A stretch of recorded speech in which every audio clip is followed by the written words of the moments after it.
आपने चंबल का नाम तो सुना ही होगा। एक ऐसी जगह जिसकी कहानियां पीड़ों और डर से जुड़ी हुई है। लेकिन अब वही चंबल एक नई कहानी लिख रहा है।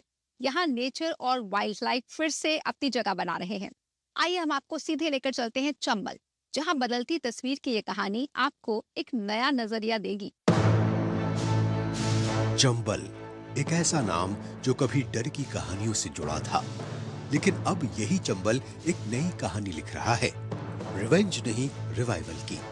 जहां कभी बिहड़ थे, आज वहां वाइल्ड लाइफ की दुनिया बस रही है। मध्य भारत से बहने वाली ये नदी आज देश में घड़ियाल संरक्षण का सबसे बड़ा गढ़ बन चुकी है और यहाँ का राष्ट्रीय चंबल अभयारण्य सिर्फ एक अभयारण्य नहीं, बल्कि प्रकृति की वापसी की एक सच्ची कहानी है। 1978 से चंबल जो 435 किलोमीटर को सेंचुरी घोषित किया है, उसके बाद में यहाँ पर एक ग्रो एंड रिलीज प्रोग्राम है जो देवरी में एक सेंटर बनाया गया, जो 1979-80 में इसका यहाँ का सेटअप बनाया गया। यहाँ पे 9 पुल्स बनाए गए हैं अलग अलग साइज के, और 1981 से ग्रो एंड रिलीज का प्रोग्राम चालू किया गया है यहाँ। यह है घड़ियाल रियरिंग सेंटर, जहां जिंदगी को सेकंड चांस मिलता है। यहाँ अंडों से निकले छोटे छोटे घड़ियालों को सेफ एनवायरनमेंट में पाला जाता है और जब ये मजबूत हो जाते हैं तो इन्हें वापस नदी में छोड़ दिया जाता है। सिंपल सा प्रोसेस, लेकिन इम्पैक्ट बहुत बड़ा। और सबसे इंटरेस्टिंग बात, ये जगह सिर्फ कंजर्वेशन नहीं, एक लाइव लर्निंग एक्सपीरियंस भी है। यहाँ आकर बच्चों को प्रकृति किताबों में नहीं, रियल में देखने को मिलती है। घड़ियाल, छोटे से लेकर बड़े घड़ियाल यहाँ पर हमने बच्चों को दिखाए।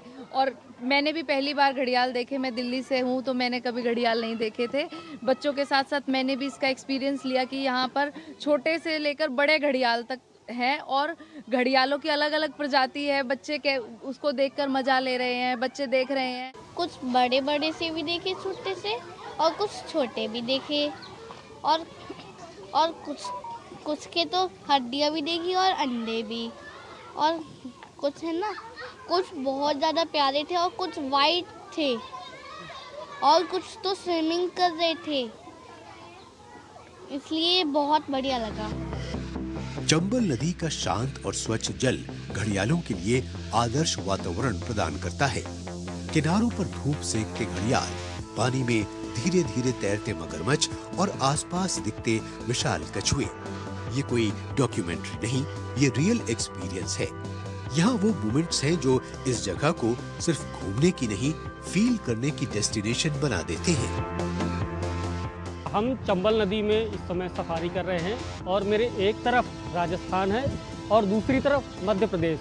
हम इन दोनों के बीच में इस समय स्थित हैं और यहाँ पर इस जो नदी है इसमें घड़ियाल भी हैं, मगरमच्छ भी हैं, कछुए भी हैं और डॉल्फिन भी। चंबल आज सिर्फ एक नदी नहीं है, ये इस बात का प्रमाण है कि अगर कोशिश सही हो तो नेचर खुद को फिर से रिवाइव कर सकती है। यहाँ बढ़ता इको टूरिज्म नई अपॉर्चुनिटीज भी लेकर आ रहा है। Wildlife guiding, ecotourism jobs, research, content creation, यानी पैशन भी और प्रोफेशन भी। अब जिम्मेदारी हमारी है कि इस बैलेंस को बनाए रखें ताकि आने वाली जनरेशन्स सिर्फ किताबों में नहीं, बल्कि असल में चंबल की इस खूबसूरत दुनिया को देख सकें, क्योंकि ये सिर्फ एक नदी नहीं, एक उम्मीद है जो बह रही है। कुश्ती यानी ताकत, अनुशासन